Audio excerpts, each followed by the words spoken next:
America में silicon valley bank और signature bank की बर्बादी ने दुनिया भर के बाजारों में खलबली मचा दी है।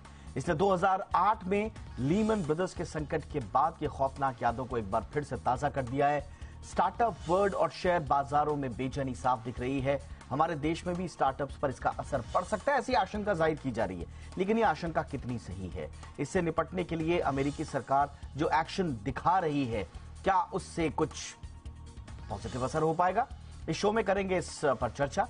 सिलिकॉन वैली बैंक संकट का हम पर यानी कि भारत पर कितना बड़ा असर पड़ेगा, इससे निपटने के लिए क्या क्या किया जा सकता है, क्या देर हो गई है या अब भी कुछ किया जा सकता है? चर्चा करेंगे बहुत ही खास मेहमानों के साथ, लेकिन पहले यह रिपोर्ट देखिए।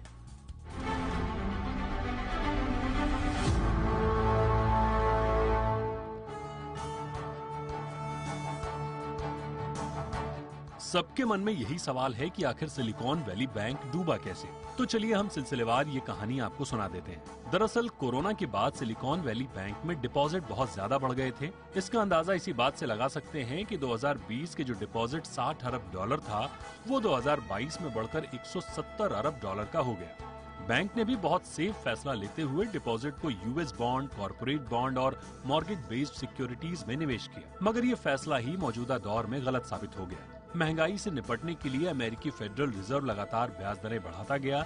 इससे बॉन्ड की यील्ड बढ़ी और वैल्यू गिर गई। दूसरी तरफ यूएस में ब्याज दरें बढ़ाने से टेक और आईटी कंपनियों को भी लिक्विडिटी की दिक्कतें बढ़ने लगी। कुछ बड़ी कंपनियों ने बड़ी तादाद में बैंक से पैसे निकालने शुरू किए।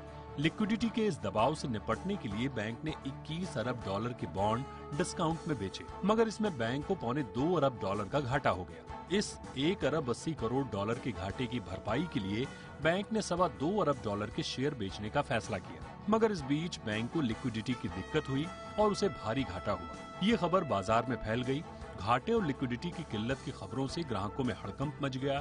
वेंचर कैपिटल कंपनियों की सलाह पर स्टार्टअप्स ने बैंक से पैसे निकालने शुरू कर दिए, मगर एक दिन यानी 9 मार्च को गुरुवार के दिन ग्राहकों ने $42 अरब निकाले। उसी दिन बैंक का शेयर 60% टूट गया। इसके अगले ही दिन अमेरिकी सरकारी एजेंसी ने बैंक को टेक ओवर कर लिया।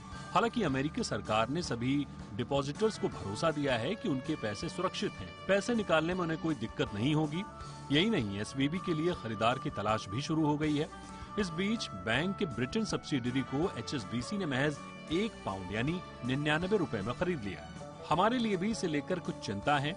देश के करीब 1000 स्टार्टअप्स का एसवीबी में एक्सपोजर है।